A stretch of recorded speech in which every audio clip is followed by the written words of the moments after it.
Barrister সুমনকে গ্রেপ্তার করেছে র্যাব। শনিবার রাতে গাজীপুরের কালিয়াকৈর এলাকা থেকে তাকে গ্রেপ্তার করা হয়। ব্যারিস্টার সৈয়দ সাইদুল হক সুমনের বিরুদ্ধে পৃথক দুটি মামলা হয়েছে। মামলা দুটির বাদী বসিরাল হোসাইন নামে এক ব্যক্তি। বুধবার ঢাকার অতিরিক্ত chief metropolitan magistrate Abu Bakar সিদ্দিকের আদালতে মামলা দুটি দায়ের করা হয়।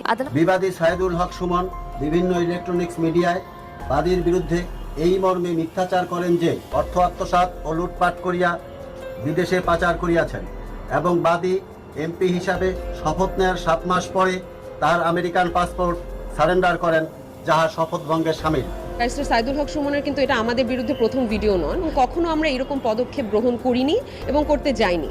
প্রথমবার এটা চাওয়ার একটাই রিজন হয়েছে, একটু জেনারেল মানুষকে অ্যাড্রেস করে একদম জেনারেলি একটা কথা বলতে চাই। কি করে তারা আজকে সাইবার ট্রাইব্যুনালে আমার বিরুদ্ধে কমপ্লেন পিটিশন ফাইল করেছেন। আজকে ওনারা আমার বিরুদ্ধে মামলা করার মধ্য দিয়ে প্রমাণ করলেন ওনারা কমপ্লিটলি আরেকটা জায়গা দিয়ে আমাকে এই মামলাটি করেছেন।